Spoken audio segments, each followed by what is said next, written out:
Hello friends, welcome back to another interesting video. Well, interesting नहीं, boring भी आप कह सकते हैं, क्योंकि जो हमारा टॉपिक है आज का वो काफ़ी बोरिंग है पढ़ने में।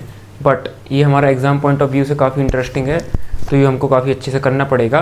तो आज का हमारा टॉपिक है वेरिग्नॉन्स थ्योरम। ये हमको देखने को मिलता है हमारी फर्स्ट ईयर की इंजीनियरिंग मैकेनिक्स में जनरली। और ये हमारे लिए इम्पोर्टेंट क्यों है? क्योंकि जनरली इस पर बेस्ड न्यूमेरिकल्स तो काफ़ी कम या ना के बराबर है, बट एग्ज़ाम में डायरेक्ट इसका डेरिवेशन पूछ लिया जाता है, इसकी थ्योरी पूछ ली जाती है, इस पर एक शॉर्ट नोट पूछ लिया जाता है। उसके लिए हमको ये पढ़ना है। तो स्टार्ट करते ये क्या है, तो इसका स्टेटमेंट क्या है? It state that the algebraic sum of moment of system of forces in a plane about any point is equal to the moment of resultant about the same point. ये सबसे पहली चीज़ आपको जानना जरूरी है, मोमेंट। वैसे तो आपको पता होना चाहिए किसी फोर्स का मोमेंट क्या होता है। अच्छा, उससे पहले मैं बता दे रहा हूँ कि एक आइडिया आपको दे दे रहा हूँ क्या होता है। जैसे अगर मेरे हाथ पे ये मार्कर रखा हुआ है, तो जो अभी मैं फोर्स लगा रहा हूँ, तो आप देख रहे हैं कि जो चीज़ें आगे बढ़ रही है, ये लीनियर मोशन कर रही है। बट अगर किसी बॉडी का मैं एक एक्सिस पे फिक्स कर दूँ, जैसे मैंने ये पॉइंट फिक्स कर दिया इसका, अब मैं अगर इस पर ऊपर से फोर्स लगा रहा हूँ, ये फोर्स लगा रहा हूँ मैं इस पर, तो आप देख रहे हैं ये रोटेट हो रही है, ना कि ये आगे बढ़ रही है। तो जो ये फोर्स है, इस पर क्या प्रोड्यूस कर रहा है? Rotating effect. अगर ये कोई भी बॉडी एक तरफ से एक एक्सिस पे लग जाए, तो वो आगे लीनियर मोशन करने की जगह, ट्रांसलेशन करने की जगह रोटेट करने लगती है। उस रोटेटिंग इफेक्ट को ही बोलते हैं उस चीज़ का, फोर्स का मोमेंट, जिसका फॉर्मूला होता है हमारा F/R। तो ठीक है, ये क्या, अब हम मोमेंट आपको समझ आ गया होगा, तो अब डेफिनेशन देखते हैं। It state that the algebraic sum of moment of system of forces. वो बोलता है अगर एक किसी बॉडी पे बहुत सारी फोर्स लग रही हैं, सिस्टम ऑफ फोर्सेस मतलब काफ़ी सारी फोर्स, वो F1 लग रही है, F2 लग रही है, F3 लग रही है, तो अगर सारी फोर्स से इंडिविजुअल मोमेंट प्रोड्यूस हो रहा होगा, तो अगर हम उसका एल्जेब्रिक सम करें, तो algebraic sum of moment of forces in a plane, अगर वो एक प्लेन पे एक्ट कर रही हैं अबाउट एनी पॉइंट, अगर जैसे ये पॉइंट है शुरुआत में, O पॉइंट है, इसके अबाउट ले रहे हैं, is equal to the moment of resultant about the same point. इसका मतलब है कि जो उन फोर्सेस का रिजल्टेंट होगा, जैसे 10 फोर्स लग रही हैं, तो मैं हो सकता हूँ 10 फोर्स को हटा के उन फोर्स का रिजल्टेंट भी तो लगा सकता हूँ ना। तो जो रिजल्टेंट होगा, वो जो मोमेंट प्रोड्यूस करेगा, वो उन 10 इंडिविजुअल फोर्स के बराबर होगा। यही बकवासी चीज़ हमारी वेरिग्नॉन्स थ्योरम बोलती है। तो ये हम ये समझ सकते हैं। वैसे कितनी आसान सी चीज़ है कि जैसे एक ये पॉइंट के अबाउट, जैसे ये पॉइंट फिक्स है हमारा, ये इस पर एक फोर्स लग रही है F1, एक फोर्स लग रही है F2, एक फोर्स लग रही है F3। तो ये ऊपर की फोर्स इसको ऐसा घुमाने की कोशिश करेंगी, नीचे की फोर्स इसको ऐसा, तो इससे कुछ एक नेट मूवमेंट प्रोड्यूस होगा। या तो ये ऐसा घूम रहा होगा, ये ऐसा घूम रहा होगा। तो वो तो जाहिर सी बात है कि अगर इन तीनों फोर्स को हटा के हम एक इनका रिजल्टेंट फोर्स लगा दें F/R, जो कि इन तीनों के प्लस माइनस के बराबर होगा, तो वो जो नेट मोमेंट प्रोड्यूस करेगा वो भी इनके मोमेंट के सम के बराबर होगा। तो वैसे तो ये अंडरस्टैंडेबल चीज़ है, बट इसको थियोरेटिकली कैसे प्रूव करना है देखते हैं। अच्छा, इसका एक मैथमेटिकल एक्सप्रेशन है, वो क्या है? समीशन ऑफ m से moment of Fi, force Fi का मतलब इंडिविजुअल फोर्स का मोमेंट का सम, मतलब F1 moment plus moment of किसके द्वारा? F2 plus moment of F3 के द्वारा, ऐसे ऐसे अप टू, आप जब इसका सम करते जाएंगे प्लस n फोर्स के द्वारा आप इसका जो ऐड करेंगे, तो वो किसके इक्वल्स टू होगा? m ऑफ f, इसके रिजल्टेंट के। तो यही चीज़ मैंने शॉर्ट में लिख दी है। चलिए मेन चीज़ आते हैं इसके डेरिवेशन पे।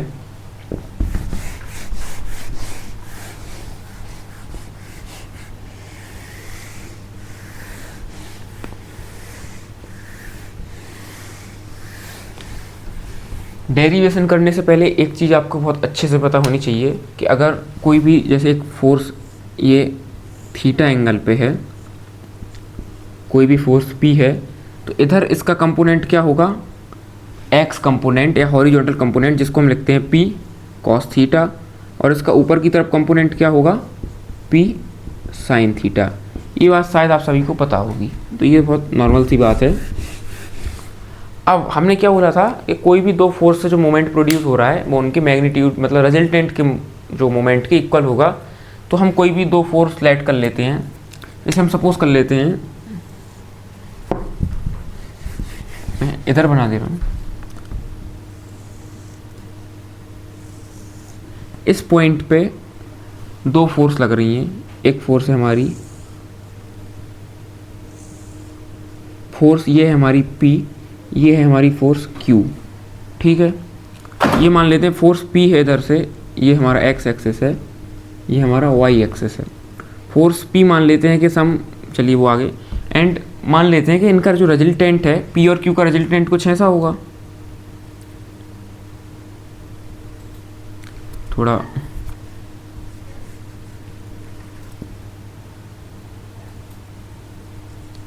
ये क्या है R क्या है हमारा P और Q का रिजल्टेंट। तो अब एक चीज़ मान के चलते हैं कि मान लेते हैं कि जो फोर्स P है वो इधर से कितने एंगल पे है, θ1। फोर्स Q है जो वो कितने एंगल पे है, θ2। एंड जो इनका रिजल्टेंट है वो मान लेते हैं हम कि ये अल्फ़ा एंगल पे है। ये तीन चीज़ें हमने सपोज कर ली हैं। अब हमने क्या बोला था कि इन तीनों को फोर्सेस को जो अब एक प्लेन में होती हैं तो इनका मोमेंट हम अबाउट अ पॉइंट नोटिस करते हैं, लिखते हैं। तो एक कोई भी पॉइंट ले लेते हैं, सपोज करते हैं पॉइंट मैंने ले लिया O, इधर ले लिया है, ठीक है। कोई भी पॉइंट मैं कहीं भी ले सकता, तो मैंने इधर एक पॉइंट O ले लिया। इस पॉइंट को मैं नाम दे दे रहा हूँ क्या, Z पॉइंट दे देता हूँ नाम। तो इस O पॉइंट के अबाउट इनका मोमेंट निकालना है। तो किसी भी पॉइंट के अबाउट अगर आपको फोर्स का मोमेंट निकालना होता है तो आपको उस पॉइंट से उस फोर्स पर एक परपेंडिकुलर डालना होता है। तो मैं, ठीक है, O से एक परपेंडिकुलर डाल देता हूँ P पे, ये एक परपेंडिकुलर डाल दिया मैंने P पे, एक परपेंडिकुलर डाल दिया मैंने R पे, एंड एक परपेंडिकुलर डाल दिया Q पे। ये तीनों 90 डिग्री हैं। अब थोड़ी सी अगर ट्रिग्नोमेट्री लगाएं आप तो आपको एक चीज़ समझ में आ जाएगी। जैसे कोई एक ट्रायंगल हम देख लेते हैं, क्योंकि थोड़ा एंगल में आपको कन्फ्यूज़न ना हो, कि अगर ये हमारा P है और ये पॉइंट O है और मैंने इधर से डाला परपेंडिकुलर, ठीक है, ये पूरा एंगल है हमारा 90 डिग्री। तो अगर ये एंगल हमारा थीटा है तो हमारा ये एंगल कितना हो जाएगा, 90 माइनस थीटा। और ये 90 माइनस थीटा है, ये ट्रायंगल है, तो ये एंगल भी हमारा कितना हो जाएगा, ये एंगल हमारा अगेन थीटा हो जाएगा। तो अगर हमारा ये एंगल थीटा है तो ये एंगल भी थीटा हो जाएगा। तो इधर से हम डायरेक्ट लिख सकते हैं इस चीज़ से कि हमारा जो ये एंगल होगा, अगर हमारा P वेक्टर एंगल इधर से θ1 बना रहा है तो इधर से भी θ1 बना रहा होगा। अगर हमारा रिजल्टेंट एंगल उधर से अल्फ़ा बना रहा है तो इधर से भी अल्फ़ा बना रहा होगा। और हमारा Q वेक्टर जो है, ये Q वाला है, ये भी हमारा एंगल θ2 बना रहा होगा। ये तीन चीज़ें हमको क्लियर हैं। अब हमने क्या बोला कि हमको अगर इंडिविजुअल मोमेंट का सम निकालते हैं तो रिजल्टेंट के बराबर आना चाहिए। चलिए निकालते हैं। तो सबसे पहले हम निकाल लेते हैं P का मोमेंट ऑफ P। तो हम निकाल रहे हैं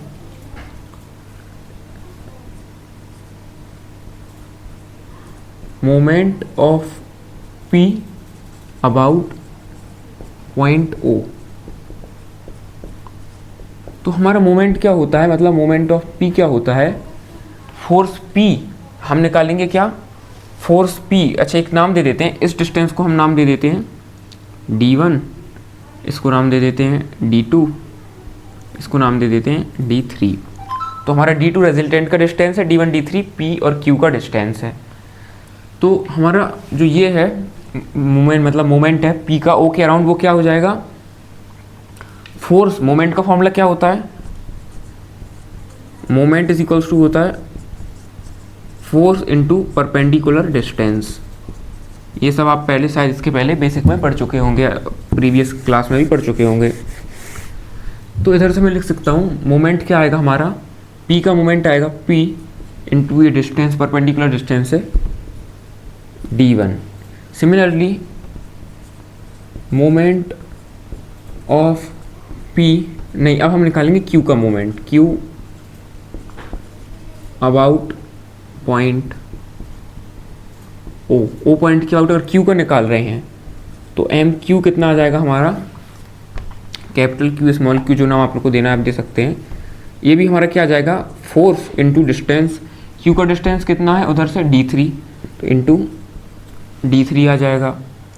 अब हमने बोला था इंडिविजुअल फोर्स के अगर मोमेंट का सम है तो उसके रिजल्टेंट के सम के बराबर आना चाहिए। तो अब adding these two moments, adding MP and M Q, तो इधर से हमारा आ जाएगा M P plus M Q is equals to P times D one plus Q times D three. ये बात तो आपको समझ आती होगी। अच्छा, एक चीज़ आप और देख सकते हैं, एक जो ट्राइंगल बन रहा है, इधर फिर से बना रहा हूँ, ये बन रहा है आपका ट्राइंगल, ये है 90 डिग्री, ये आपका है थीटा। एक राइट एंगल ट्राइंगल में 90 डिग्री के सामने होती है हाइपोटेनियस ओ जेड, ठीक है। एंड ये हमारा डिस्टेंस क्या था, कुछ भी डिस्टेंस डी है, तो हमको पता है किसी भी ट्राइंगल में कॉस थीटा क्या होता है, परपेंडिकुलर अपॉन कॉस थीटा होता है हमारा बेस अपॉन हाइपोटेनियस। तो इधर से हमारा कॉस थीटा कितना आ गया, हाँ चलिए विजिबल है आपको, इधर से कॉस थीटा कितना आ गया हमारा, ये हमारा हाइपोटेनियस है एंड ये हमारा बेस है, तो ये आ गया डी अपॉन ओ जेड। तो इधर से मेरे को हमको डिस्टेंस डी कितना मिल गया, O Z cos theta. O Z हमारा यहाँ से यहाँ तक का डिस्टेंस है, ऐसी ओ जेड यहाँ से यहाँ तक का हमारा डिस्टेंस है। तो हम इधर से ये चीज़ तो अच्छे से लिख सकते हैं कि अगर हमको डिस्टेंस डी वन निकालना है तो हम लिख सकते हैं O Z cos theta one. Similarly distance D three को लिख सकते हैं O Z cos theta three. तो ये बात तो आपको समझ में आ गई होगी। सॉरी मैंने कॉस थीटा थ्री बोला, वैसे अपन ने इसको अल्फ़ा मान के चले हैं तो ठीक है, कोई दिक्कत नहीं, अल्फ़ा लिख लेंगे।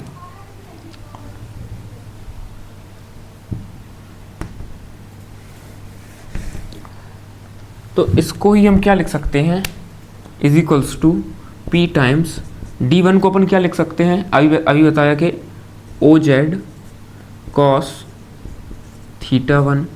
Similarly Q times D three को क्या लिख सकते हैं, ओ जेड, क्यू का तो क्यू ही है, स्मॉल क्यू लिया है, ठीक है। इसको हम लिख सकते हैं क्यू टाइम्स डी थ्री, तो इसको हम लिख देंगे क्यू। अच्छा, डी थ्री को याद रखिए, थोड़ा इधर उल्टा भी ले लिया है, थोड़ा कंफ्यूजिंग है। हमने भले ही डी थ्री डिस्टेंस लिया है बट हमारा थीटा टू है, क्योंकि हमने बीच में थीटा टू न मान के अल्फ़ा माना है। तो ये हमारा जो क्यू वाला है उसका एंगल थीटा टू है, तो इसको हम क्या लिखेंगे, O Z cos theta two. ये बात तो आपको समझ आ गई होगी। इधर से हम क्या लिख सकते हैं कि ओ जेड कॉमन आ गया, ओ जेड, तो अंदर क्या बचा, P cos theta one plus Q cos theta two. ये बात तो आपको समझ आ गई होगी।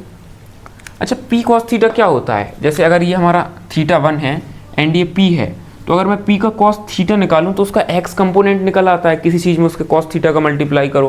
तो इधर से मैं लिख सकता हूँ कि ये क्या है हमारा, O Z times P cos theta times इसका एक्स कंपोनेंट है P X, Q cos theta two को मैं लिख सकता हूँ क्यू एक्स। ये बात तो आपको समझ में आ गई होगी, ये आप नोट कर लीजिए, ठीक है, विजिबल है।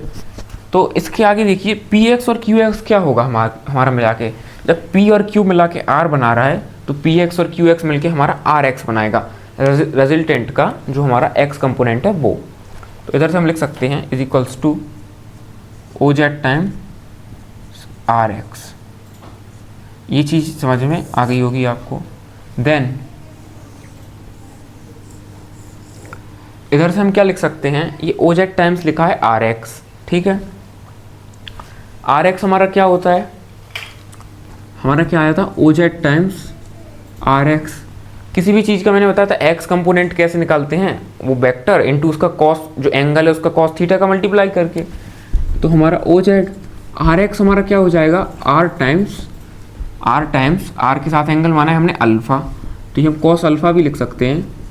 थीटा टू मानना होता है आपको, थीटा टू थीटा थ्री अपने हिसाब से आप मान सकते हैं, तो मैंने लिखा है कॉस अल्फ़ा।